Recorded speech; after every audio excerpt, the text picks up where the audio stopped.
Okay. Itam existiko, good day. It is the evening of Wednesday, I believe. Losing track of days. Wednesday, September 25th, 2019. And just coming out of the lunar cycle, Pakipis Tsotzit HB, we're going to be cycling into, well, I thought we were going to be cycling into Awagat Sikitsum, the deer moon, when the deer go into their rut. However, weather predictions, the national forecast and such, and the regional forecast has it that we're going to get some cold here in southern Alberta. That here in Lethbridge it's going to dip to the sub-zero temperatures on the Celsius range over the weekend, and there's going to be moisture at the same time, and so we're expecting snow.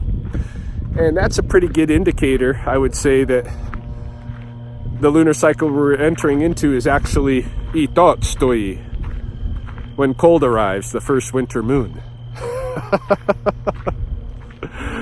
But I don't know. We'll see how things time up. But in any case, the cold is coming. That's what they tell us. The cold is coming. And so, that being the case, I think the snake season is just about wrapped.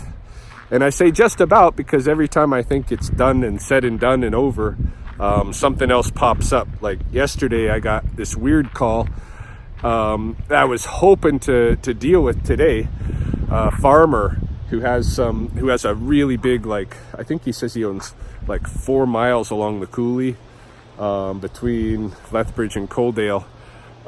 He had a thing happen. Well, it's happened several times, but last week a couple of his guys went into their pump house, which they have to enter all the time to switch their pumps over and stuff with their pivots and all that. And when they opened the pump house door, they encountered like 5-6 snakes, rattlesnakes. And they said one was pretty large, and then there was a couple of adults and a couple of babies, and they tried to scare them out of there, and they wouldn't go. So the story is that they took a fire extinguisher to these snakes, and that got them to move. These poor snakes, man. But yeah, I was scheduled to go out to this guy's farm this morning to take a look, but late yesterday afternoon he went out to the pump house himself, and he went there basically to cut down the weeds around the pump house. He's lucky he didn't encounter a rattlesnake in the weeds, so to speak. But he said when he opened the pump house door, there was no snakes in there. So he wanted to check today before making me drive all the way out there, lose time from work and all that. So he checked around 11 o'clock in the morning. He checked again around 2 o'clock in the afternoon. No snakes. So I never went out there. Probably come late April, early May, I'm going to be looking at this guy's place, because what it kind of sounds like is that he has a den, a hibernacula underneath the concrete pad somehow of his pump house, and that there's a hole in the floor of the pump house that they can come up through. In the foundation of the pump house, there's a floor that they can come up through, a hole.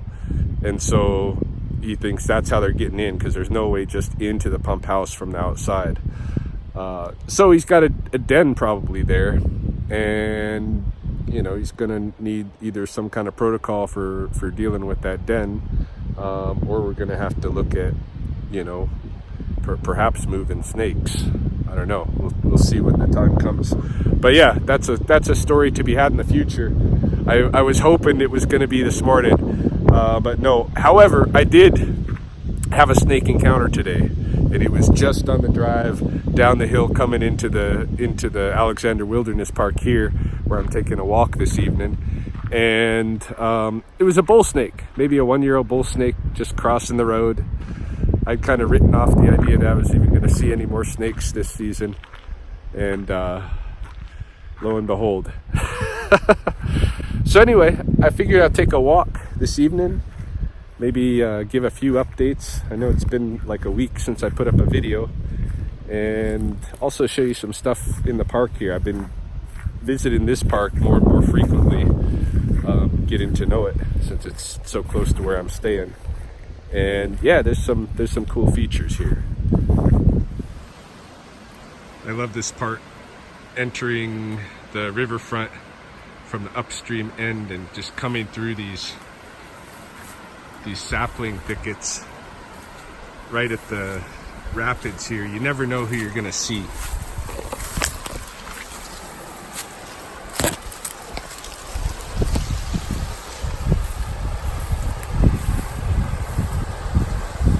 Well, tonight looks like nobody's hanging out, but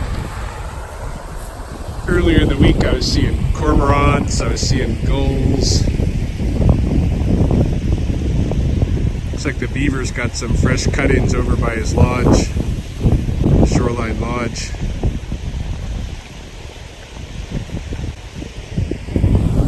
Yeah, we'll just continue along the riverfront here.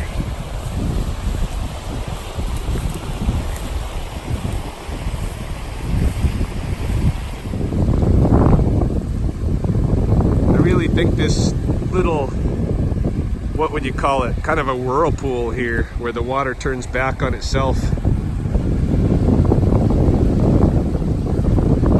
right on the edge of the rapids. Something tells me this would be a really good fishing spot. Maybe I'm crazy, but it just kind of has that feel to it. I found this plant earlier in the week, and then I brought my student to show her, and together we ended up finding another example of it out here. I don't see this plant in Lethbridge very often. Well, I never see it in Lethbridge, but I'm familiar with it because it grew where I was raised in Western Oregon. This is a tansy ragwort. And yeah, the only two specimens I know in the Lethbridge Park so far are the two that I've found down here this week.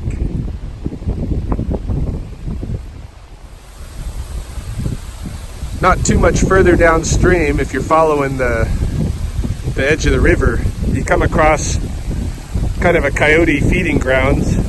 They've recently taken apart a small deer here. You can see his legs. And then just a little bit further along, there's evidence that they recently got a goose. Let's see. Oh yes. This is something else entirely. This has fur. This might be a rabbit. Some kind of dung there. Could be a rabbit, or it could be the white stripe of the skunk. Why they just leave the white stripe, I don't know.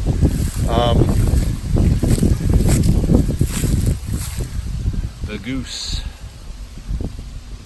Yeah, so coyotes really like this stretch in here as a feeding grounds.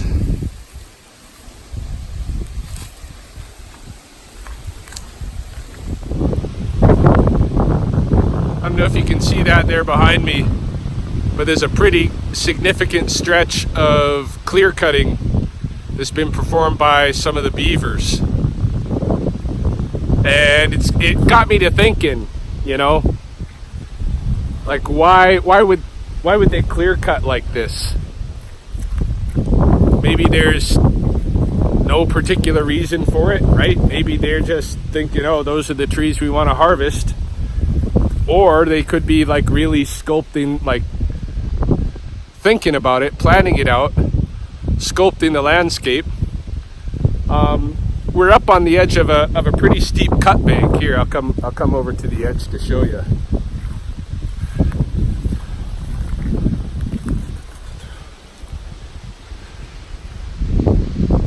See, the drop off here is significant. But just downstream it ends. You can see that gravel bar out there.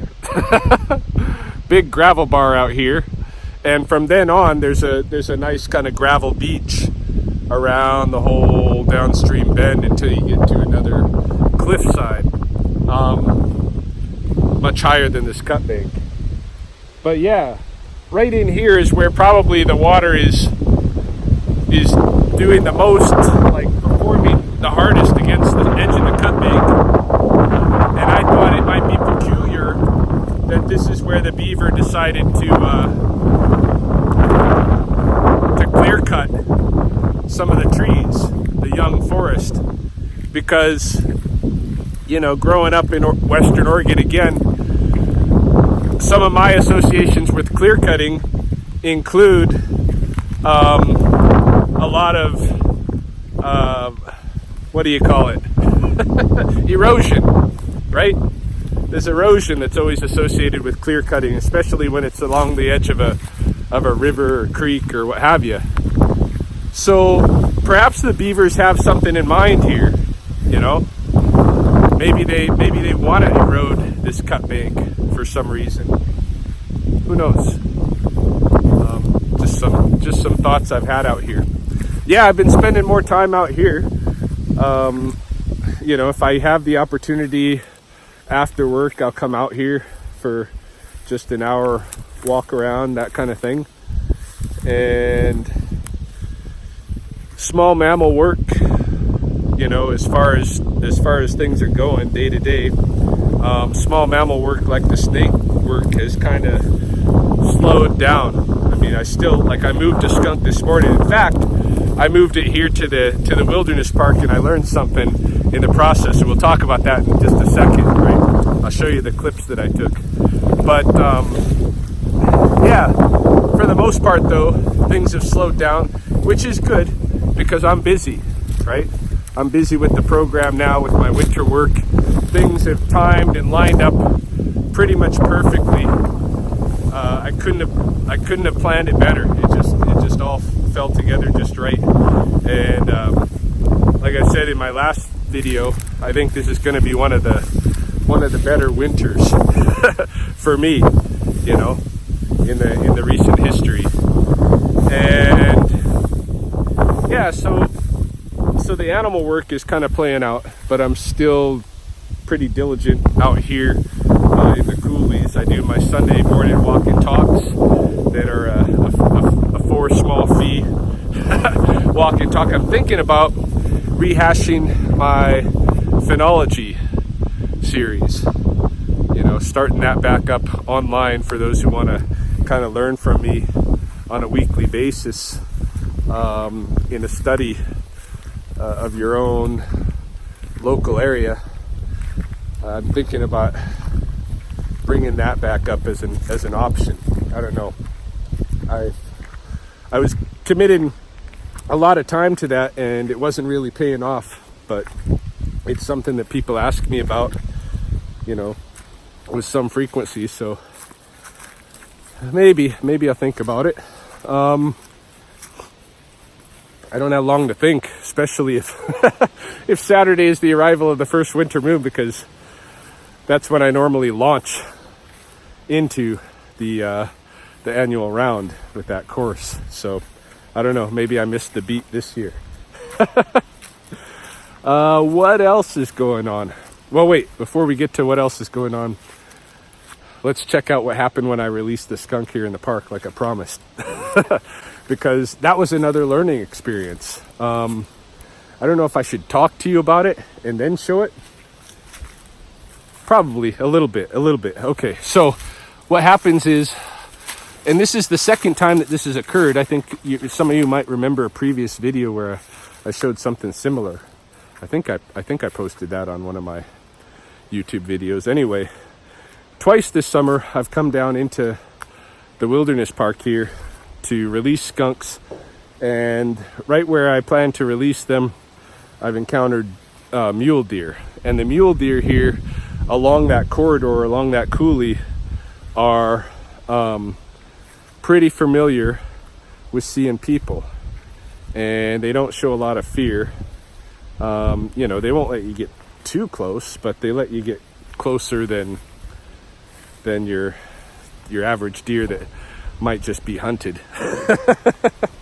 In any case, twice this summer, and this happened again this morning, I released the skunk, and the deer act aggressively.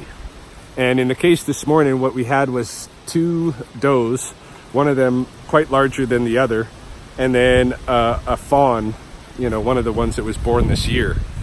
And as soon as I released the skunk, the largest doe took immediate interest and went right after it. And it didn't matter that I was there on the scene and following her and filming her and such. She didn't care too much about me. She was quite concerned, though, about the skunk. And she could have run up on it and beat it up at certain moments. She didn't choose to do that. And that's probably, a decision that she made consciously. But she definitely wanted to chase that skunk out of the area. So here's the clip, and I'll let you look at it for yourself for a second.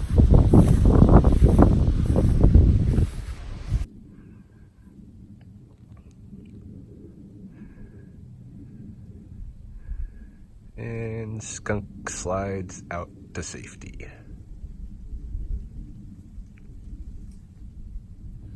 So just as with the beaver, those deer really got me thinking, what is it that they got against the skunk, right?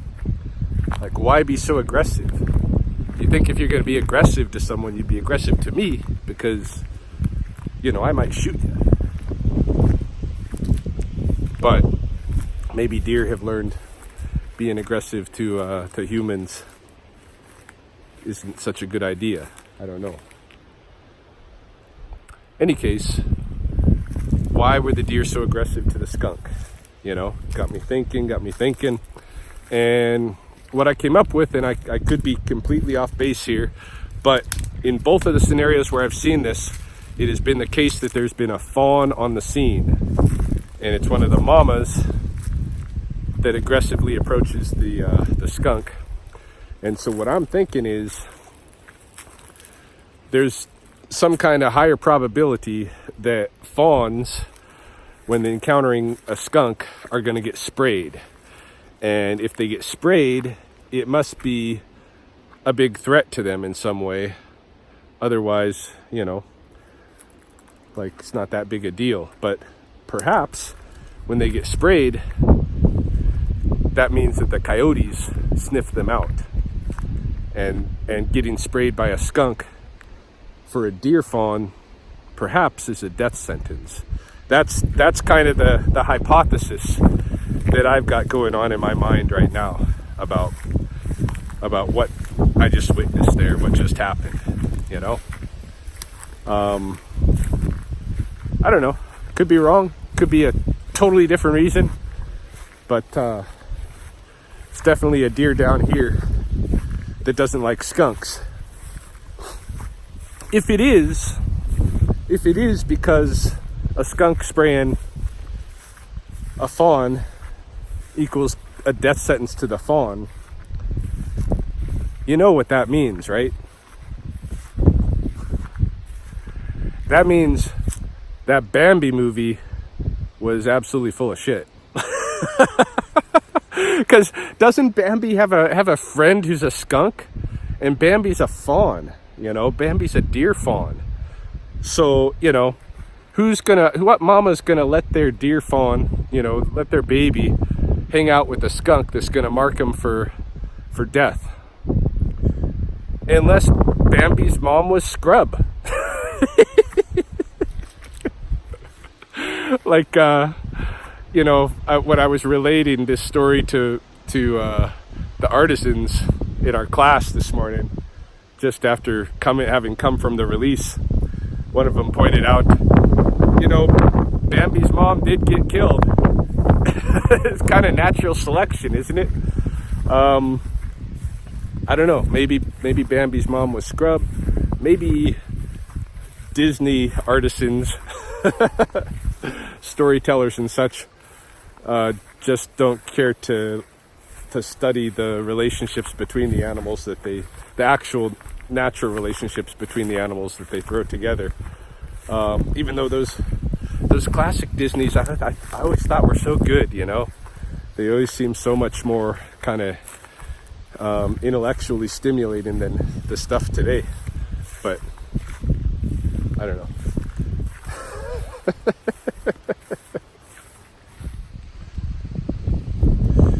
Yeah, the crew in my program are doing some really nice work on their initial jewelry projects.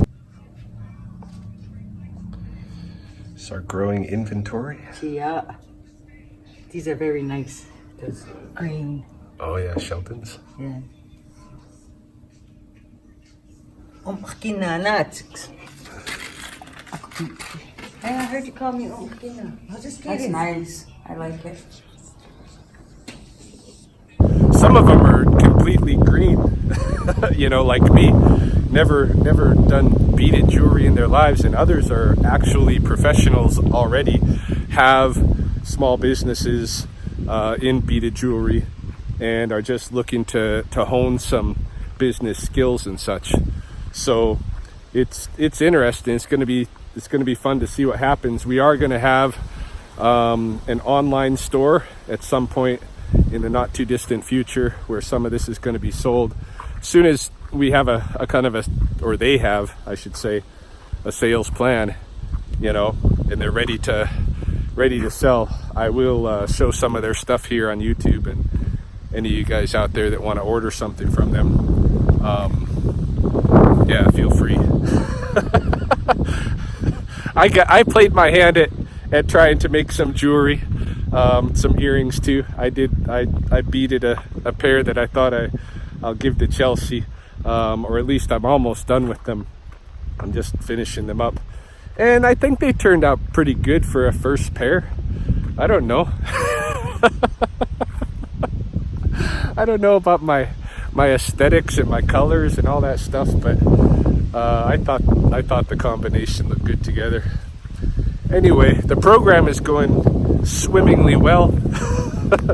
I really like the group. I like everybody that's in there, and how committed they are to the project. And yeah, I think it's going to be a good winter with this crew. So that's news on the business front. So yeah, we've talked about what's going on with the wildlife, both with my mitigation work and what I'm just seeing in nature. And by the way, the magpies are back down in the floodplain forest. I know I was asking that of Spokane on my last visit, and they hadn't moved down there yet, but they did. I've been down to Spokane. They're down there. They're down here. Yeah, they've moved back into the river environment. And it kind of coincided with the equinox. So I'm hoping that next year I'll remember that, that little tidbit, the timing, and look for it and see if it actually is the equinox that kind of brings them back down. Obviously, it's associated with the birds themselves, right? And so the equinox too plays a part, I mean, with the other birds, with the small nesting birds that would attack the magpies if they were down in the river bottom, which we saw with Alex earlier this summer when I mistakenly thought to release her into an area where she was just going to get completely barraged by little birds, and she did. And I'm pretty sure she didn't survive it. You know, I don't know. Anyway, we talked about wildlife. We talked about what's going on with the Indigenous Arts and Entrepreneur Program. Basically, we're just making product, and they're starting their computer unit of training. And so, you know, on the home front, which is all we haven't talked about yet, I think we're just basically Chelsea and I are trying to get a kind of a flow down, a kind of get into a pattern, you know, and we want that pattern to include workouts. We miss our workouts. We want to work out together, and I think that's, you know, that's the issue, because this is an interesting tree. I'm just okay. You're seeing something as I'm seeing something for the first time here. I believe there's a curious cherry tree of some sort out here in the coulee. An introduced ornamental species, no doubt. Yeah. I see cherries.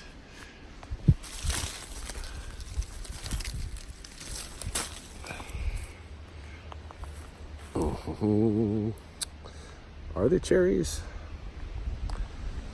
I don't know. Maybe not.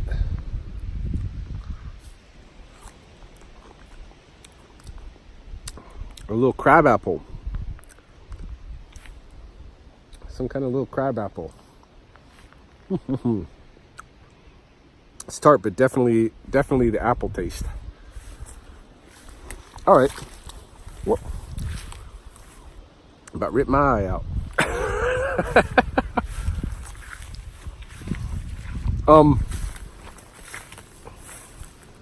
Oh, there's the cherries. The choke cherries. Yeah. Yum yum. Yum yum.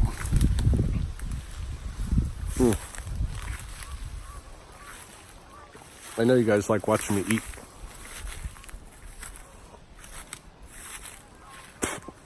Especially wild fruit with stuff that I spit.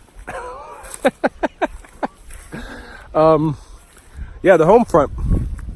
We want to work some physical training into our routine.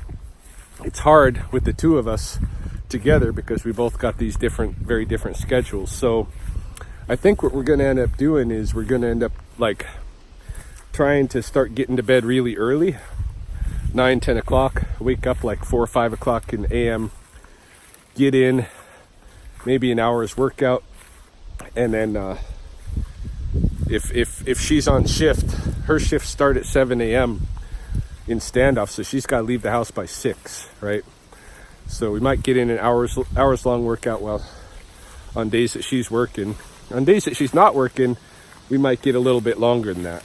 But anyway, in order to get that kind of training into the whole scheme, I think we're just gonna have to start getting up early because it's not working out. Yeah, so we want to get into that, but otherwise we're just kind of like rolling with our two different schedules and making things happen as they need to happen.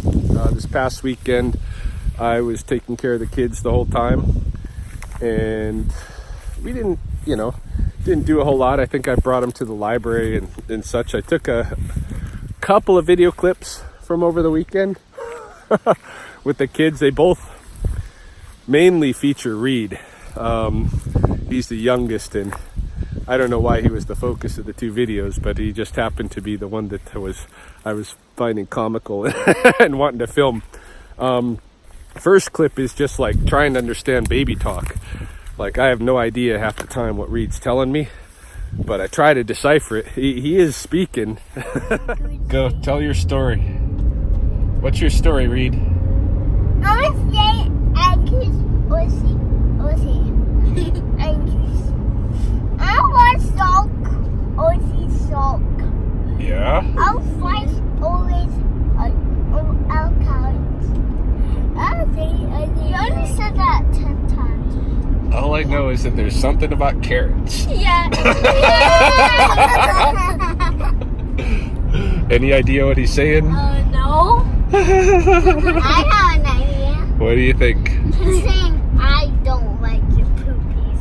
Ooh. I noticed like his language, like his baby language, is kind of like first person and verb based. He says this, like if I say I'm drinking water, right? He doesn't say, I want to drink water. He says I war, and by that he means I want to drink water. That whole thing is just in I water.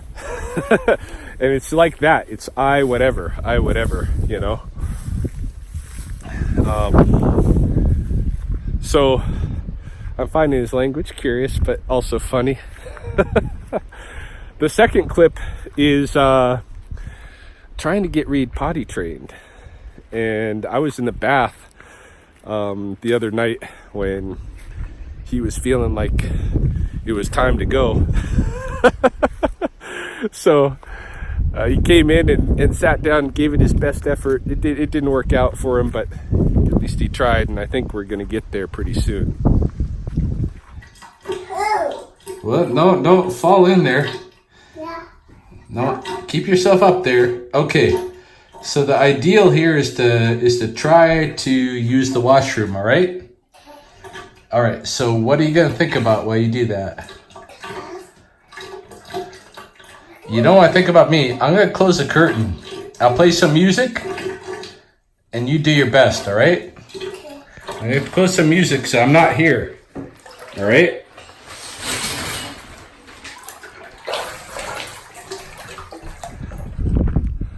Guess that's all for this video. Oh, I'm being watched.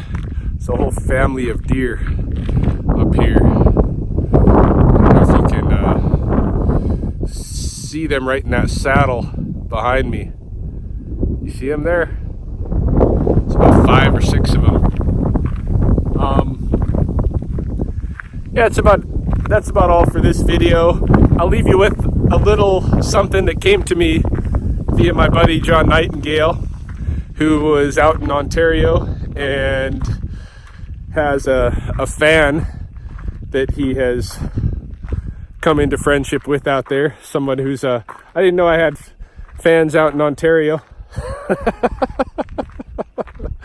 But this young man is pretty keen on snakes, and I thought it was really cool for him to let me know that I've been any kind of inspiration for him. I love getting these kind of videos. Check it out. I help him. Oh Yeah. my gosh. Yeah. Well, you should respond. You should make a comment on Facebook. Yeah, but I'm not connected. Yeah, so maybe you can show him this video and tell him I'm a big fan. I definitely will. I never seen some. You speak. Oh. Oh, it's okay. It's okay. Just let him go. No, I'll. You can see. I caught a snake recently. Yes. It was at an abandoned train track at a dog park, and he was like massive, like twice his size, and Yeah. and he had a broken pattern, like he has just a still line, but he has like little dots of pattern. So why don't you say something to the video and say hi, Ryan? Hey, because Ryan. I'm going to send this to Ryan. Yeah, I am a fan of yours. I've always wanted to work with rattlers. Also too. So I followed you a lot on stuff like and also you can do a video about how Mandy's doing it. Oh yeah, you already released her. That's okay. Anything else you'd like to say to him? Oh, I really like your videos. They're really cool. It inspired me pretty well on rattlers and stuff like that. I used to think only the Massasauga was the only venomous snake, but since you told me about the prairies and the Bull snakes? oh yeah, bull snakes too. Yeah, but the bull snake's not venomous, right? That's like no. a constrictor, like your eastern rat snakes. Oh yeah, eastern rat Very snakes. similar. I never caught any around here before. All right, say bye to Ryan. Say bye, Ryan.